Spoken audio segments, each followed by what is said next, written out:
Corrie legend and actor Bill Roache turned 90 yesterday. Would you believe? That'll be you next year, Cole. Not long. Not long now. Anyway, Bill marked the occasion with this new set of photographs. Have a look at that. He's 90 years old. He looks amazing. Doesn't he? You'll look amazing next year as well.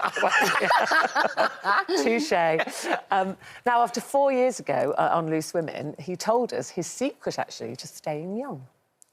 Ageing is actually a belief system. If you think you're getting older, and as you get older, that's to do with age, it's not. It's probably to do with how you're thinking and how you're eating. Each morning, when I get out of the shower, I say to myself, as my cells renew themselves, they renew themselves with a younger, healthier, rejuvenating cell. Therefore, I'm getting younger, healthier, and I'm rejuvenating. Amen.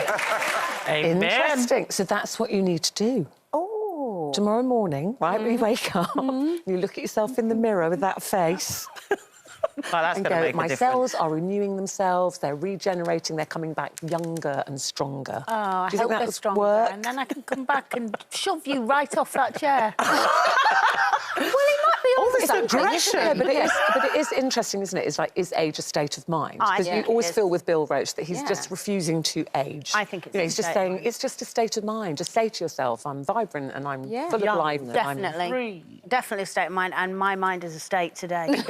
But I do believe it's a state of mind. I've met people in their 70s and 80s who are still just living life, and equally I've met people in their 50s and 60s who are going, oh, I'm too old for that now. And I think, oh, come on, because obviously physically you can feel your age, but mentally I still feel like 25, 30 in my head. I know I don't look it. No, I feel it. I jest. But do you think there's an obsession, Brenda, now with looking younger? I mean, he does look great, but I do think everything's about, and I hate to say particularly women, but I do believe that, when they go, doesn't she look great for her age? Yeah. There's always that kind of for her age. Isn't she amazing for 60? And, Yeah. You know, I just think it's almost like we're not allowed to age now. Everybody's trying to find things to stop themselves ageing, and it's a natural process. Well, I have to say, my thing of stopping my ageing is a little slap of cocoa butter goes a long, long way, and it keeps my skin nice and moist and fresh. But I do believe in that young mind, that young, you know, it gives me a young body, and I feel invigorated every morning that I wake up and feel great. But I think for women especially, you know, unfortunately, the industry and, you know, certain media makes you feel like you have to always go one further and you always have to keep up on it. I think social media, Kelly, as well, has a... And also, actually, looking back to your days in the band, and yours, Coleen, but, you know, was there pressure on you? I mean, then it wasn't about looking your age, it was about being slim or thin, or actually size 0 as it was then, which... Yeah, I mean, in those anybody days ever it did was that? really about being a size 0, and, you know, and there was a hell of a lot of pressure put upon us to look a certain way. You know, they'd stretch the film, so therefore when people met you, they'd go, oh, you don't look like you do in your videos or in your photos. Like, no, because that's because they've been doctored. So, yes, there was an awful lot of pressure on And were us they to do that. constantly monitoring, you know, talking to you about, don't you've put on a few pounds? 100%. You were always, your weight was monitored, how you looked was monitored, you know, and also you'd get those sort of stylists that come in with a whole rail of clothes and, like, nothing would ever fit me. And I was always known as the fat person in the band. But And I you do would have think... been what size? I was a size 12, like a normal, healthy girl. But at that point, you know, when you're compared to people all the time and you're comparing yourself to other people, and if everyone around you in your particular social circle looks a certain way and you don't, the onus kind of comes back onto you. And So you're looking did at you yourself. try and conform? Did you, like, you know, eat less and think, oh, I'm at the Yeah, gym more? 100%. I did everything that I could, you know, and in an unhealthy manner as well, to try to conform. But what was interesting about Mr. Roache is that he sort of talked on regeneration and him thinking about himself regenerating.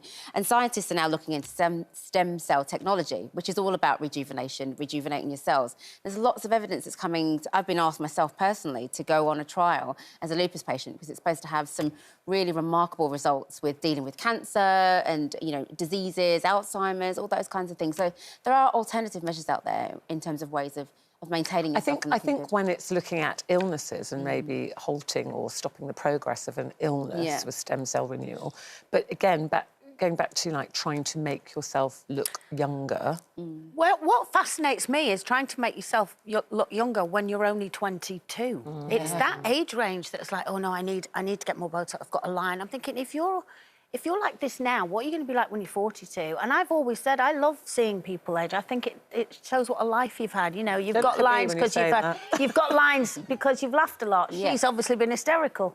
And... Woo! Okay. But, laughed a lot. do you know, nothing's that funny. She's awake now, Awake isn't she? now. I love it. I'm getting you back. But I do think I do think... I don't know what I think. I don't even know where I am. I do think, though, that it is... I remember doing a programme about... It was called The Truth About Beauty. And I was looking into all the, you know, cosmetic surgery and all that. And I sat down with this surgeon and I said, you know, hypothetically, if you had to do anything, what would you do? And by the time he'd finished telling me what he'd do just to my face, it came out as £20,000 worth. And it was things that I'd never really looked in a mirror and seen. And since that day, that's all I can see. When I look in the mirror, that's all I can see. And all the time now I go, oh, and my kids are like, Mum, please. Like, they can't bear the I know what you mean, because when we were doing when I did X Factor in 2005 and we were doing the winner's single, and I came and I'm singing and, you know, and then somebody said to me, stop singing it like that because you've got this line that's in the whenever you do something. And I was like, well, that's emotion, but I didn't even think about it and I wasn't self-conscious about it until that person had said something. And now I'm like worried, have I got a line there? Have I got a line there? You know, it's called your face. Well, it's called an emotion, exactly. It's you know, but it can be damaging when somebody says that. So I like to be the person that gives a compliment. If I see a woman and she looks beautiful, I said to Kelly, you look fantastic, your eye makeup, everything. Give that compliment and make that person go along and have a lovely day. That's what we should do. And also to learn to accept it, because women are very good at going, oh, don't, oh, it's just a thing, it's acceptable, don't. And actually just say thank you very much. Absolutely. You do look fabulous, by the way. Oh, yeah, you do. You, on the other hand... Because I'm sitting next to you. Anyway, don't go anywhere.